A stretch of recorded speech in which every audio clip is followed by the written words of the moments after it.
தென்றலே மெல்ல பேசு சீரியல்ல இனி எபிசோட்ல பரம கண்ணை முழிச்ச உடனே கலாவும் ரஞ்சிதமும் உள்ளார போறாங்க. இளமதிய உள்ளார கூட விழவே இல்லை. ஸோ வெளியிலேயே நின்று தான் பரமனை பார்த்துக்கிட்டு இருக்காங்க. ஆனால் கண்ணை முழிச்ச நம்ம பரம சண்டைக்கோழி அப்படின்னு சொல்லி தான் கூப்பிடுறாப்புல. வெளியில நிற்கிற இளமதியை கையை காட்டி உன்னைய தான் கூப்பிட்டேன் வா அப்படின்னு சொல்லி கூப்பிடுறாப்புல. பக்கத்தில் இருக்கிற கலா மூஞ்ச கூட பார்க்கவே இல்லை நம்ம பரம. அதுக்கப்புறம் என்ன, இளமதி ஆசாசியாக உள்ளார போய் பரமனை தூக்கி தன்னோட மடியில் உட்கார வச்சுக்கிட்டு எப்படி இருக்கு வலிக்குதா அப்படி இப்படின்னு விசாரிக்கிறாங்க. அதுக்கப்புறம் பசிக்குதா, நான் உனக்கு ஏதாச்சும் வாங்கிக்கிட்டு வரேன் அப்படின்னு சொல்லி நம்ம இளமதி ஜூஸ் வாங்குறதுக்காக ஜூஸ் கடைக்கு போயிடுறாங்க.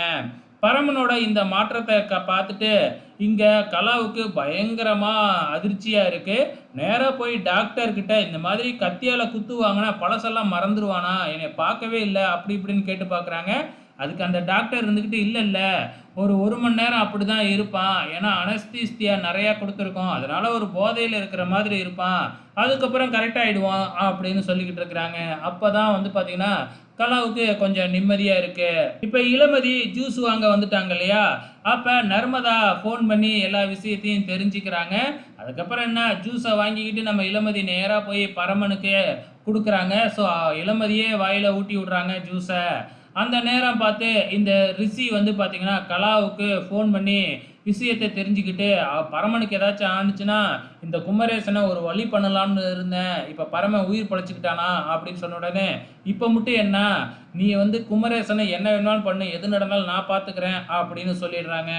அதுக்கப்புறம் என்ன, ரிஷி வந்து பார்த்திங்கன்னா இந்த மாதிரி லாக்கப்பில் இருக்கிறவங்களாம் லாடம் கட்டுறதுக்குன்னே தனியாக கான்ஸ்டபிள்லாம் இருக்காப்லையாட்டுக்கு, அவரை வர வைக்கிறாப்புல. இந்த விஷயத்தை தெரிஞ்சுக்கிட்டு நம்ம பரமனுக்கு ஆதரவாக ஒரு கான்ஸ்டபிள் இருப்பாப்புல இல்லையா, அவர் ஃபோன் பண்ணி இளமதி கிட்ட விஷயத்த சொல்ல, இளமதி நேராக வந்து பார்த்திங்கன்னா போலீஸ் ஸ்டேஷனில் வந்து தடுத்து நிப்பாட்டலாம்னு பார்க்குறாங்க. ஆனால் இந்த ரிஷி தான் கேட்பாப்லையா, ஆளை அழைச்சிக்கிட்டு வந்து குமரேசனை அடிக்க ஆரம்பிக்கிறாங்க. ஸோ இதுக்கு ஒரே வழி, பரமனே நேராக ஹாஸ்பிட்டலில் வந்து கேஸை வாபஸ் வாங்கினா தான் அப்படின்னு சொல்கிறாங்க. உடனே இளமதி நேராக வந்து இங்கே ஹாஸ்பிட்டலில் பரமங்கிட்ட எல்லா விஷயத்தையுமே சொல்லிக்கிட்டு இருக்கிறாங்க.